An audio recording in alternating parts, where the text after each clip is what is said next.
Ég held að ef ég ekki að klúðra neinu hér í tækninni þá ætti þjálfari Aftureldingar Einar Andri Einarsson að vera á línunni. Einar Andri, ertu þarna?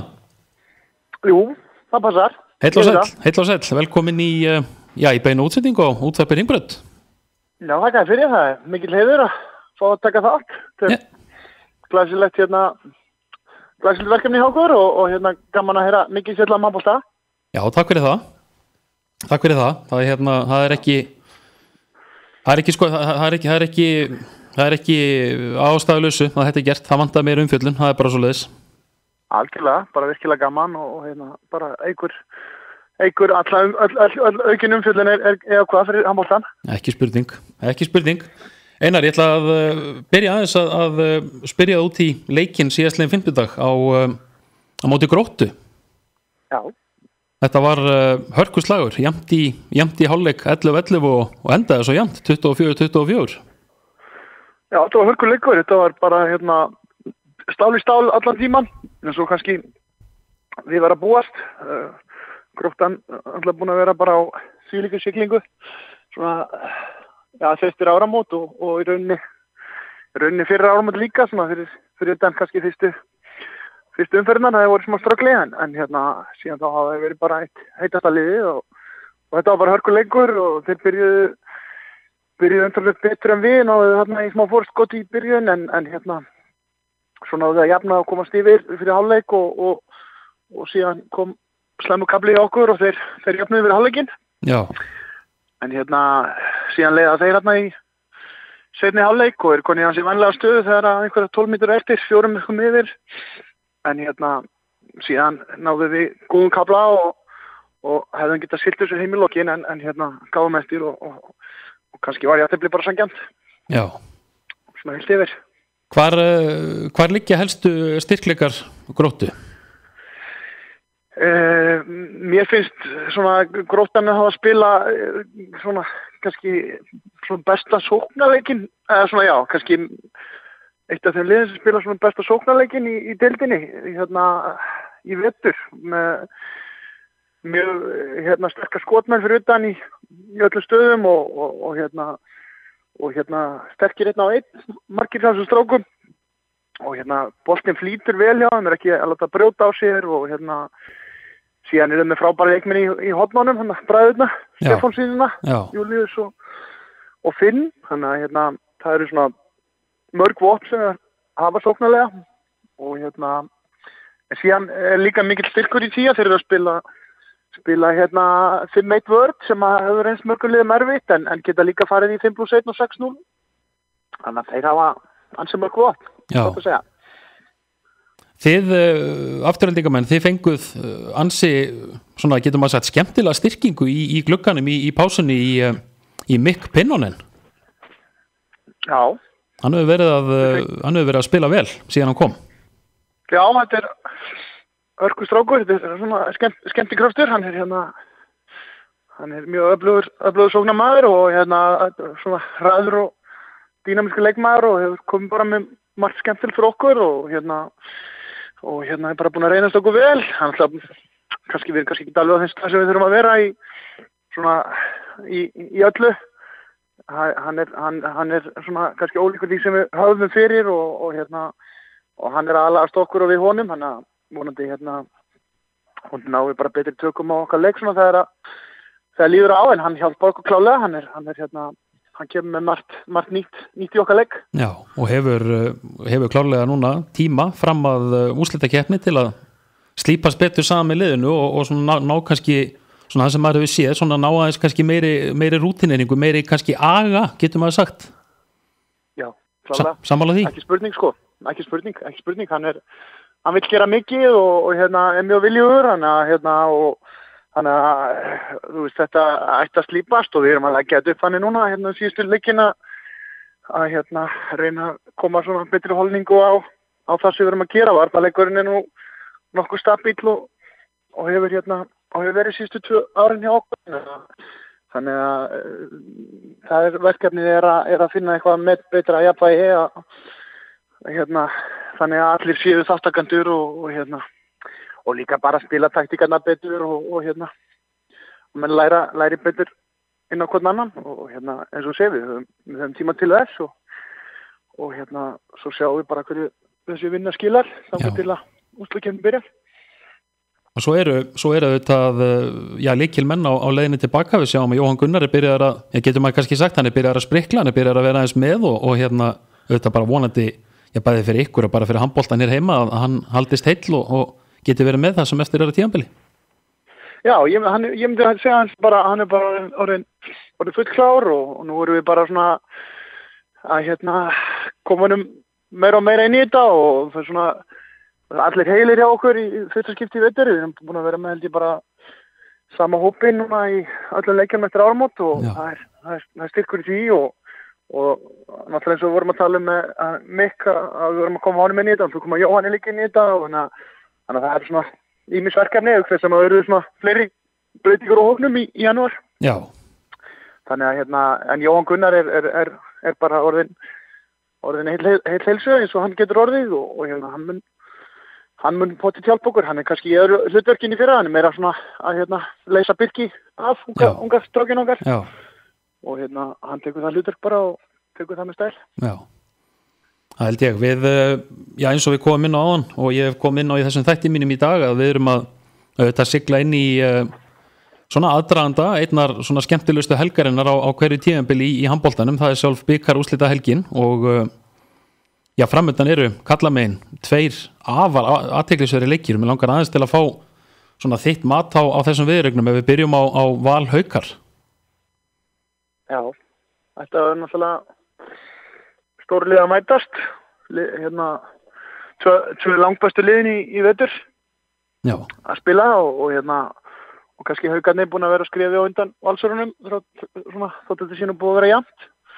Haukarnir búin að vera í ákveðnum sérflokki og einhvern veginn svona all holning og allt mikið öryggi yfir því sem þeir eru að gera.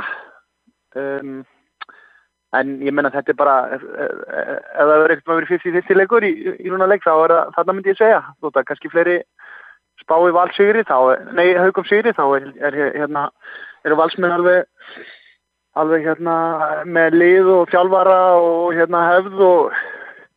hefð til þess að fara í úrslit og vinna bikarinn. Þannig að en þessi liðflagi spila svona bæði 6-0 vörn, sterkar 6-0 vörnir með frábæra markmenn, treysta mikið á hraðablöð, þannig að það er svona hvort liðið gerir fleiri mistök sóknarlega og sem að hinlegin á að refsa með hraðablöðum sem að kannski sem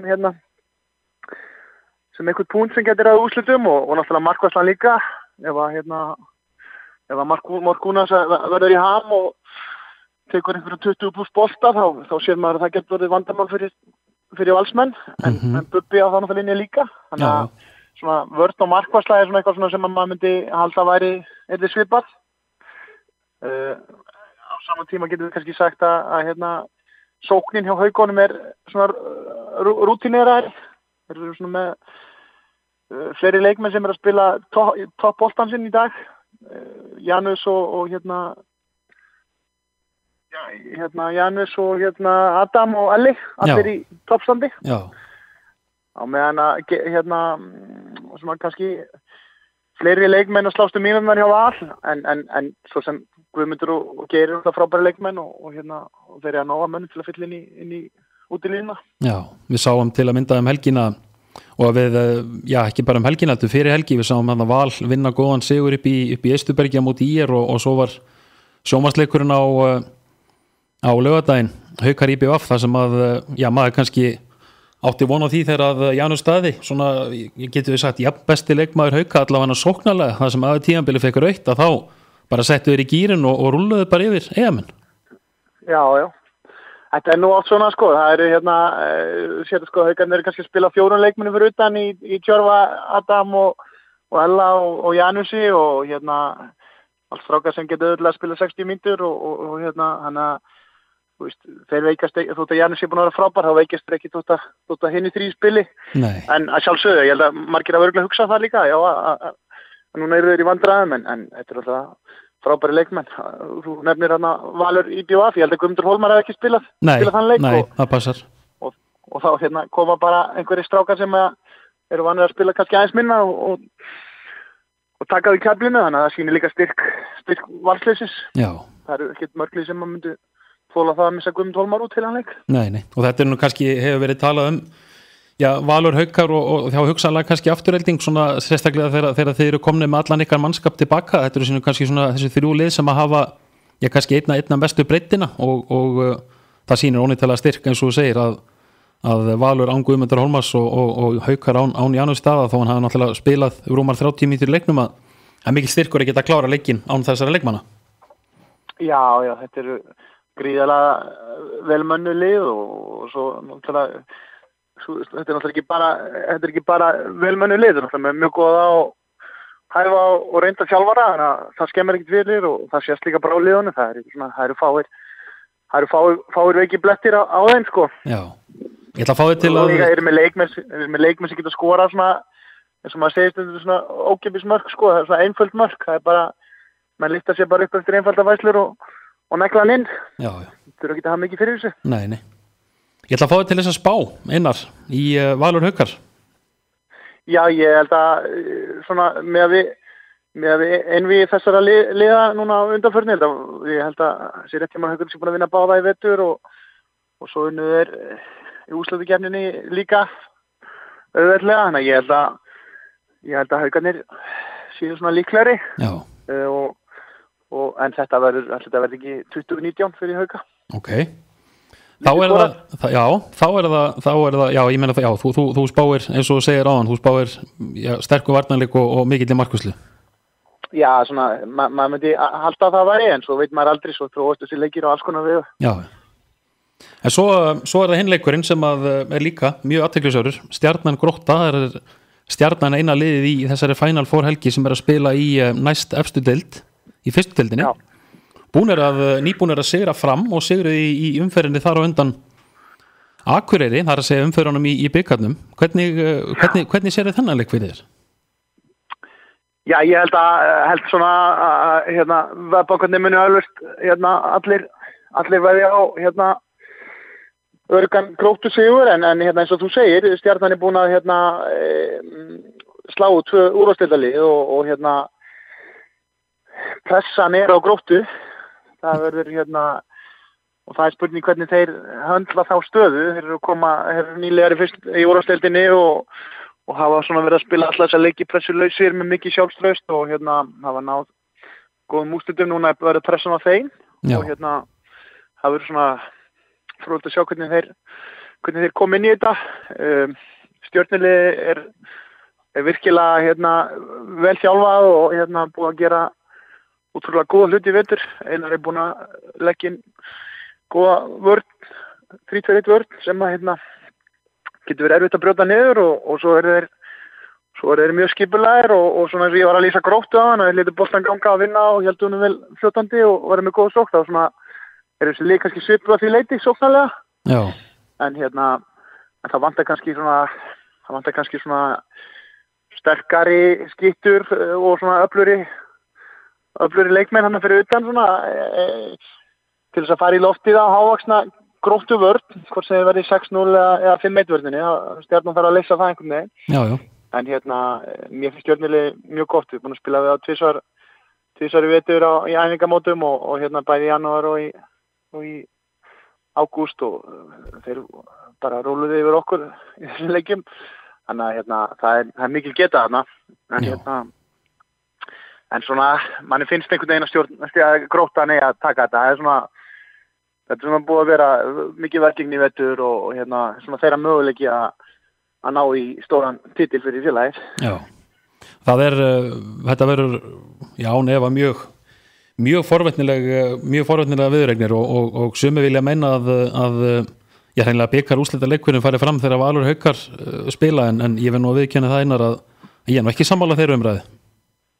Nei, manni finnst það kannski svona fullmikil einföldun en Gróttan þeir Júlíus Stefánsson fekk rautt spjald í síðustu umferð og er í leikbanni föstudag og síðan meiddist Finnur líka eitthvað í þeim leik, þannig að maður veit ekki alveg hvernig staðan er á því en kannski svona tveir leikir á 2 dögum ætti að vera val á Haukum í hag með að við svona breytina en þú veist bikarinn bara þannig að hérna það getur allt gerst, þetta er bara 260 mínútur og hérna þessi Grótta og Stjarnan geta auðveldlega staðið upp sem sigurvegari í þessari keppni. Já, og maður setur nú allt sem að heitir hnjask og smávægileg meiðsli, það fer einfallega til hliðar þegar svona helgi er framöndan. Já, ég held að það sé alveg klárt að menn fórna sér í svona síðan er nægur tími til að ná sér fyrir úrslitakeppni þegar að næsta keppni byrjar, þannig að menn munu pottitt ef það er mögulega að geta að spila þá munu pottitt gera það sko. Já, ég held við látum það vera loka orðin. Einar Andri Einarsson, þjálfari Aftureldingar, kærar þakki fyrir spjallið og fyrir að gefa þið tíma. Ekkert mál. Við verðum í sambandi, takk hérlega. Ég fæ að heyra í þér, jafnvel bara fyrir næstu umferð hjá ykkur í næstu viku. Ekkert mál. Takk fyrir kærlega. Bless. Takk, bless.